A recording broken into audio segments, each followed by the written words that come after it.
Hello mga loves! So kakalabas lang natin ng work. Pupunta tayo ngayon mga loves sa favorite store natin. Favorite store? Pupunta tayo sa Walmart mga loves kasi bibili lang ako ng aking pagkain. Hindi na kasi ako nakakapag-grocery mga loves. Hindi na ako nag-grocery kagaya nung ginagawa natin before. Kasi mag-isa lang naman ako. So nag-grocery shopping ako siguro mga second or mga 3 beses mga loves. Yung namili talaga ako ng mga kailangan ko. Tapos yung unang beses ko talaga mga loves is hindi talaga kinaya ng lola nyo yung yung lungkot ganyan. Kasi ang dami kong mga pagkain na alam mo yun, sobrang emotional ako ng first time kong nag-grocery shopping after mawala nung asawa ko. And then the second time, pa din mga loves, ganun pa din. Third time, medyo okay na. Pero hindi ko pa rin talaga siya kayang, hindi ko pa siya kayang i-vlog. So, ngayon pupunta tayo sa Walmart. Hindi para mag-grocery shopping ng bonggang-bongga. Kung hindi, para mag-ano lang mga loves. Bibili lang ako kasi parang gusto ko mag-adobo. Mag-adobo ngayon mga loves. Nag-adobo ako parang 2 weeks ago. Alam mo yung adobo na mga loves, nilagyan ko ng meron siyang kasamang balon-balunan. So, at inulam ko siya ng mga ilang mga 4 days yata o 5 days, gano'n. Kasi ako lang naman mag-isa kumakain. So, samahan niyo ko sa Walmart mga loves. Day off natin today and tomorrow. Bibihira ako magkaroon ng 2 days off kasi talagang pukpok sa trabaho ang lola niyo mga loves. Kasi alam niyo na kailangan ko ng salapi kasi nga uuwi tayo sa Pilipinas. So, I'll be in the Philippines next month mga loves. So, super excited akong umuwi. Pero, alam niyo na, nagigets niyo mga loves, kailangan ko talaga ng break para makasama yung family ko. And alam ko naman na nagigets niyo yung point ko mga loves. So, ayun, alam niyo ba na second time kong sasakay ng eroplano na hindi ko kasama yung asawa ko.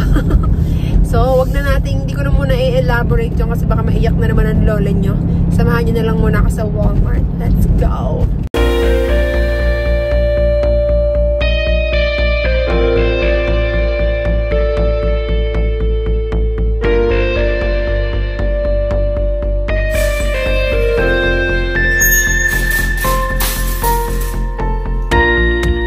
Bibili sana ako ng mga candy mga loves kaso hindi pa rin siya naka 50% 25% pa lang. Hindi na talaga siya mga loves. Tong Walmart dito hindi na talaga siya hindi na siya nag 50% since last year. So nakaka-disappoint pero wala, ganun talaga. Hindi na tayo bibili ng mga chocolates kasi ang liit lang ng 25% mga loves. Bakit yung ibang Walmart is nag-50%? Bakit dito is 25%? Apakadami pang tira mga loves. Tignan nyo. Daming mga tirang chocolates. Kung 50% off yan, matagal nang ubos yan mga loves. Kasi tignan nyo to 160 pieces. Tignan nyo. Ang laki. $19.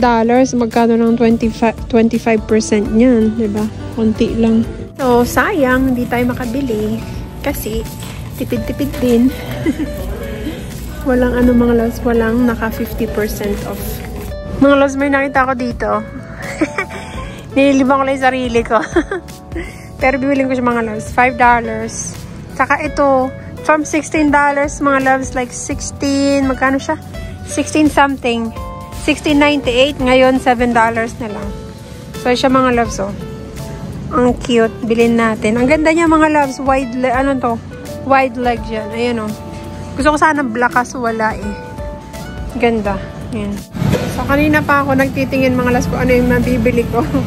Pero wala akong maisip na, wala akong maisip na bibilin. Aside dun sa gusto kong lutuin na anong tawag dito? Adobo. Dinadaanan ko na lang yung mga paborito ng asawa ko mga loves Try nyo mga loves, ang mamura ng chicken, $3 lang. Ayan luto na yan mga loves. Pwede itong ipangsahog natin sa soup. Kaso, paano na siya ngayon. Dapat lulutuin natin. Ayan pa mga loves namin. Kuha tayo ng favorite kong tea. Dito ako nag-ano mga loves. Lemon. Ito. Green tea with lemon. Yung mga loves, yung lagi ko nang iniinom. Kasi hindi na ako nagko-coffee. Patiti na lang ang lolo yung mga titi. Green tea na lang. Kuha tayo ng luncheon meat mga loves. Ito. Ito nyo, wala pa akong nalalagay sa ano. Ngayon pa lang. Kuha tayo ng corned beef mga loves. Ayan. Tapos, itignan ko kung anong pagka-difference nito mga loves. Ayan. Dalawa kunin natin. Tag-ibang brand. Mumurahing brand mga loves.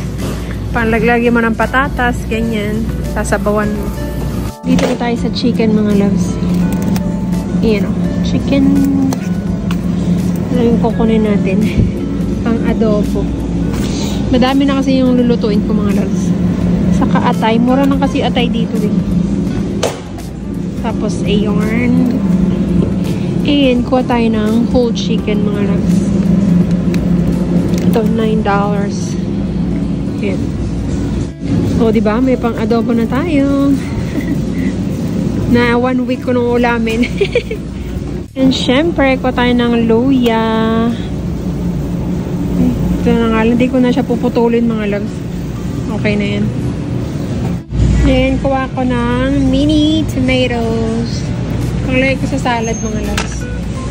Tapos, kuha ko ng pang salad mga loves. Baby spinach and spring mix. Ayan. Tignan nyo ito mga loves. Ang ganda ng cake ko. Ayan, mga palagi kong kinukuha sa asawa ko. Hindi, dinadaanan ko na lang siya mga loves. Mga cake. Look at that pretzels. Alam nyo yung dami kong gustong bilhin mga loves. Pero, hindi ko naman makakain. Gusto ko siyang bilhin. Kaso hindi ko nanginayang ako kasi hindi natin makakain. Baka masira lang. Sayang naman. Eh, nakita pala akong dress. Magagamit ko sa Pilipinas, mga loves. Bago mag-check out, i-ano natin to. I-check out na rin natin yan. Ayan. So, let's go na talaga. Check out na talaga tayo, mga loves. Ayan ang binili ko, mga loves. Nasa $60-something. $66. So, punta na tayo sa aking sasakyan. Dito lang ako nag-park, mga loves, sa medyo malapit. So, uuwi na tayo mga loves kasi wala naman na tayong gagawin dahil day off natin. Magluto lang ako then after nun, maglalaba ako kasi yung labahin ko mga loves 1 linggo na yata or more than a week na. Inaano ko kasi mga loves na madalang na ako maglalaba. Kasi before, kahit hindi pa sobrang dami ng labahin mga loves is naglalaba na ako. Ngayon mga loves, iniipon ko na siya para isang anuhan na lang. Para hindi maaksaya sa kuryente. Sobrang nagtitipid na ang lola nyo mga loves. Ano lang naman, in terms of iniisip ko kung saan ako mas makakatipid. Kagaya nga ng sabi ko sa inyo dati. Dati wala akong pakialam sa electricity, ganyan, yung bills. Pero ngayon, medyo nagiging na ako mga loves. Nagtitipid-tipid na ang lola nyo kasi nga, tayo na yung magbabayad. Alam niyo ba mga loves, pag day off ko, hindi na ako na-excite. Dati pag day off ko, sobrang excited ako kasi lagi kami may plano ng asawa ko. Pero ngayon, wala. More on pag day off ako mga loves, super busy kasi ang dami kong inaasikaso. Mga paperwork. Sinabi ko na sa inyo yun mga loves. Basta sobrang daming mga kailangan asikasuhin. Ayun. Dami ko kami sa inyo na mag-lipstick ka naman, ma'am. Maputla po talaga ako. Hindi na ako nakakapag-ayos. Pero, hintay-hintay lang kayo mga loves. Darating din tayo dyan. Dadating yung time na mag-aayos na ulit tayo. Pero, sa ngayon mga loves, hayaan nyo na muna ako. And marami talaga nakapansin na pumayat ako mga loves. Totoo talaga na pumayat ako kasi nga alam niyo naman yung sitwasyon ko. Pero huwag kayong mag-alala mga loves. Kahit naman nag-lose tayo ng weight is hindi ko pa rin naman binababayaan yung sarili ko. Mas naging workaholic lang talaga ang lola niyo ngayon kasi nga alam niyo na nade-distract ako kahit papaano kapag nasa work ako. So ayun. Uwi na tayo mga loves. Kasi anong oras na? Anong oras na ba? Alas 8 pa lang. Akala ko alas 10 na. 8:10 pa lang pala. Ang bilis ko lang pala sa Walmart. Dati inaabot ako ng mga more than hour. More than 1 hour sa Walmart. Pero ngayon, bilis ko lang. Kakapanibago, no? Kayo din ba naninibago kayo? Di bali mga las, masasanay din tayo. Masasanay din kayo. Sabay-sabay tayong masanay mga loves kasi ganun talaga ang buhay. So, let's go home. Alright mga loves, we are finally home. Ayan. Home na naman. Mag-isa na naman tayo. Sasanay din tayo mga loves. But anyway, may papakita pala ako sa inyo mga loves. Ito, papakita ko sa inyo. Ayan nga pala ang aking jusawa. So, meron akong 4 na pina-reserve na small urn mga loves. Kasi diba na-cremate siya. So, yung isang urn na maliit, binigay ko kay Sherry dun sa anak niya. Tapos yung isang urn naman, binigay ko kay Shenandoah. So, ito mga loves, ito yung sa akin. Tapos, itong small urn na to, dapat idadala ko siya sa Pilipinas mga loves kasi alam mo yun, para meron din sila mama. Kaso pinag-iisipan ko kung bibigay ko ba siya sa Pilipinas or iaano ko siya pag nag-cruise ako. Kasi mga loves, naisip ko, binook ko kasi yung cruise na looking forward kami dun sa cruise na yun mga loves, which is sa August. So, hindi pa yung nakabook before bago siya mawala. Pero, binook ko siya mga loves. Meron akong 2 cruise na kinancel. Yung April, mga loves, na dapat. Kasi today is the 23rd. So, dapat nasa cruise kami ngayon mga loves. Kung nandito pa yung asawa ko. Kasi, yun ay, kailan ba yun? April 19 to hanggang, 20 something. Basta 1 week cruise yun mga love. So yun, kinancel ko. And then yung June, meron kaming June na nakabook na din. Kinancel ko din yun mga loves. Unfortunately, nung kinancel ko yung itong sa April, hindi na ako nakakuha ng refund kasi sabi nila 1 month ahead kasi. Kumbaga, parang 1 month na hindi na makakakuha ng refund. Hindi ako kumuha ng parang protection, parang ganun before, which is pagkakamali ko din mga loves. But anyway, malaki din yung binayad ko dun kasi kahit na libre yung cruise mga loves, merong mga charges yon like port and tax, yung mga taxes, mga ganon sa port, mga ganon. So, hindi ko na siya nakuha. Hindi ko na rin nakuha yung sa airfare kasi hindi rin siya refundable, which is hinayaan ko na lang mga loves. Then yung sa June, cancel din yun. Pero itong sa August mga loves, binook ko siya. Binayaran ko talaga siya mga loves. Binook ko siya kasi yun yung cruise na nilook forward namin ng asawa ko kasi yung cruise na yun is pupunta ng Alaska. Never pa kaming nag-cruise sa Alaska mga loves. So, binook ko siya. Ako lang mag-isa mga loves ang magko-cruise.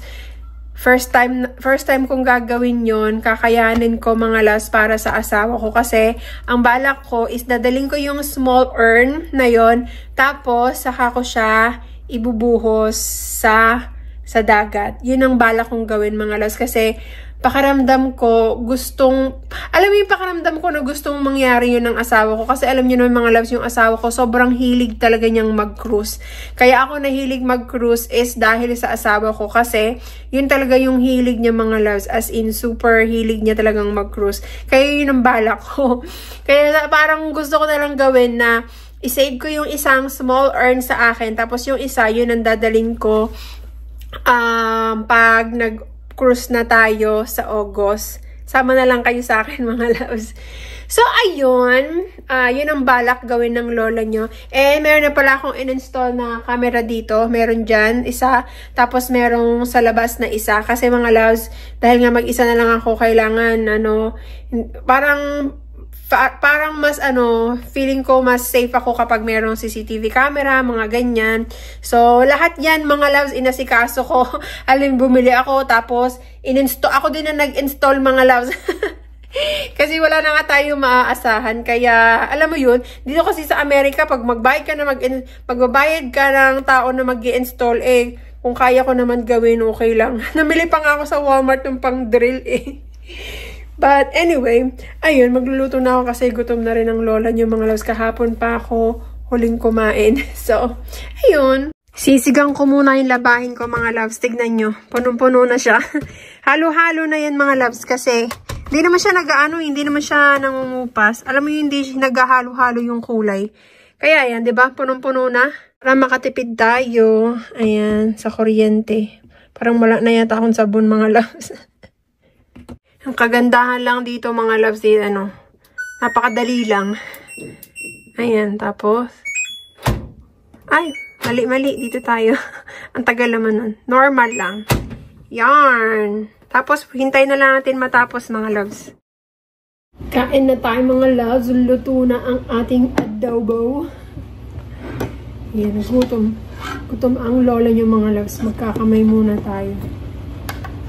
Dinamihan ko yung sabaw kasi the last time na nagluto ako mga loves, masyado siyang dry. So ngayon, nilagyan ko siya ng maraming sabaw talaga. Parang naging sinigang charot. Hindi mga loves. Okay naman yung okay naman. Wow.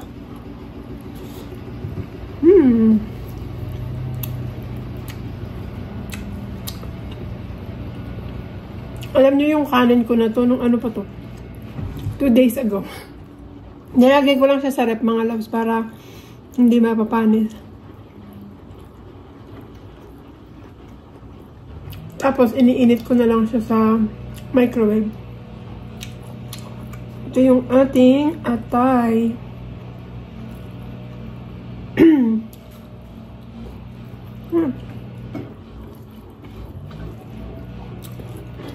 Ang sarap.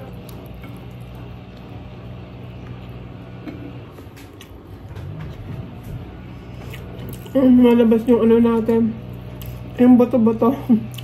Pag gumaganyan. Labas ang boto-boto. May nagmumaw ng grass yung kapitbahay namin mga loves. Ako, hindi pa ako nagmumaw kasi magbabayad na lang ako ng magmumaw mga loves. Katihin kasi ako. So pag dati nagmow ako mga loves, talagang ang daming kati-kati ng ko. Pag kinati ako mga loves, nagpepeklat, ang tagal mawala. Alam nyo yung dati nagmow ako, hanggang ngayon nandito pa rin yung peklat. Ayaw niyang mawala. Kain tayo.